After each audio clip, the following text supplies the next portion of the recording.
Sabi nga ni Sakuragi. Okay? When you control the rebound, you control the game.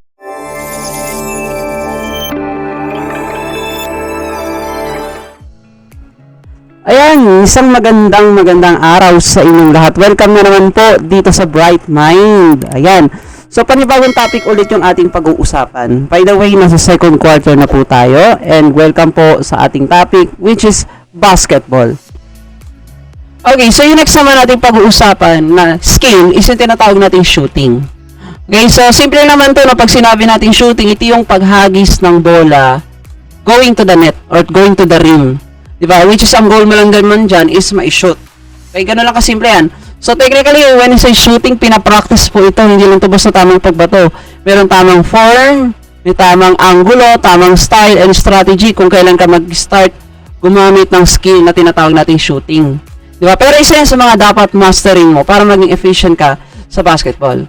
Okay, sige. Next naman natin is yung tinatawag nating dribbling. So sabi nga nila na may kasabihan tayo dito pag sinabing dribbling, wag lang puro dribble kasi wala namang score yan. Pero wag nang i-smallin ang dribbling. Kasi isa rin ito sa nagiging dahilan kung bakit nakaka-score ang mga team. Sabi dito no, dribbling is a key basketball skill that involves, okay, causing the ball to rebound off the floor while maintaining control. Kasi nga po, kapag meron kayong proper dribbling, tamang dribbling, nakokontrol niyo yung flow ng laro.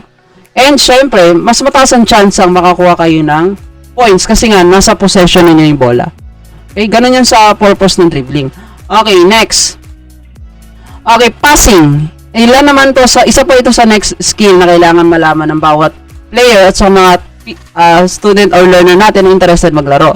So passing, when you say passing, it is an act of moving the ball by throwing, bouncing, batting, handling, or rolling it to another player. So sa madaling salita, ibibigay pagpasa o pagbato ng bola papunta sa panibagong player. Ginagamit din po ito bilang strategy para syempre hindi makuha yung bola sa inyong possession. Okay? Next. Meron naman tayong tinatawag na rebounding. Okay? Sabi nga ni Sakuragi. Okay? When you control the rebound, you control the game. Di ba? Yun yung sabi niya eh. So, sabi niya, isa sa mga hari ng rebound, di ba? Pero dito na, when sa rebounding, it is the ability to jump powerfully to gain possession of the ball after a missed shot before it touches the floor. So, yung iba talaga ibang sa mga players, sinusubukan nilang makuha to agad-agad. Siyempre, para ma-maintain yung possession nila. Kaya ganyan kagaling yung sa rebounding. So, isa rin yan sa mga must-have skill sa basketball. Hindi lang huwag niyang i-smallin yung mga magagaling sa rebound niya. Hindi doon na siya magaling, edi yun na yun. Dahil sa rebounding, nananatili yung bola sa inyo. Ay, parang gano'n lang yun. Next. Okay, next skill natin is the running. So, syempre, alangan namang lakad-lakad ka lang sa basketball. Okay, hindi naman pwedeng sushoot ka sa kabilang ring. Tapos, papunta pa lang doon sa kabilang court. Ganun kalayo palagi. Hindi naman pwede. Kailangan tumakbo ka rin, di ba? When you say running, it is a crucial skill in basketball because speed defines the best player. So, syempre, mas mabilis kang kumilos, mas mabilis kang makakapag-set ng defense and offense. Di ba? Ganun kadali, ganun ka crucial yung running skill. Di ba? Syempre sa running, hindi naman pwedeng tumakbo ka nga, 3 balik lang ng court, pagod ka na. So that is why meron training para dyan. Importante dyan yung endurance. Okay, para nga, yun nga, gaya nga nasabi ko, paano maging efficient ka sa loob ng basketball court. Okay? Next. Okay, let us talk about the mechanics and rules. So, medyo magpapahapyaw lang ako ng ilan sa mga mechanics and rules. Okay, sabi dyan dito, no? So, high school basketball follows specific rules for teams and gameplay. So, each team has 5 players assigned to different positions. Meron siyang point guard, shooting guard, small forward, power forward, and center. Okay? And then, so, the game consists of 4 quarters. And then, each quarter lasting up to 8 minutes. Sa regular, ano po ito, league, ang pinag-usapan natin, ha?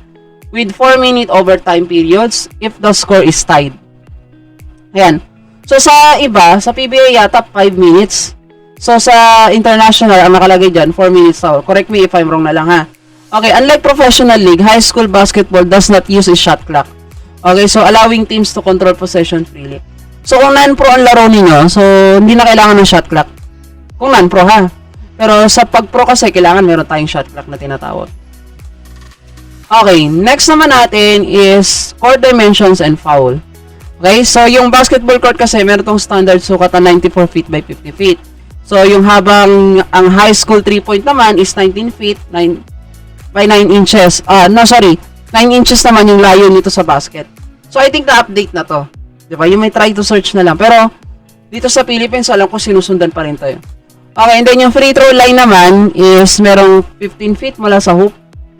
Okay? And then what else? So, ayan. So, 15 feet mula sa hoop. And then, bukod dito na, meron din tayong tinatawag na technical fouls. Na which is, ito yung pinaka-grabbing foul na pwedeng ibigay ng isang referee sa player. Okay, binibigay ito kapag unsportsmanlike behavior sa court, yung mga ganon, di ba? Kagaya ng yung pag minumura yung referee, kapag nananakit ng kapwa player, mga ganon, di ba? Technical ang binibigay dyan. And then, syempre, ginagamit yan para maayos yung laro sa competition. Okay, next. Siyempre, ang pinaka-importanting topic, yung scoring. Diba? Siyempre, hindi naman pwedeng magaling ka lang. Dapat marunong ka na magbantay ng score. At alam mo rin kung paano gumagana ang scoring sa basketball. Para hindi ka madaya, diba? Okay, so basketball scoring follows specific rules on shot location. So, a basketball made inside the 3-point line is worth 2 points. So, if you know what I'm talking about, kapag nasa loob ka na at hindi ka nakalagpas sa 3-point line, tumira ka ng bola, then na-shoot mo, 2 points lang yan. Ang tawag sa atin nun, iba pang term nun is perimeter. Okay, pero kapag lagpas doon, sa perimeter shot, 3 points naman yun. Okay?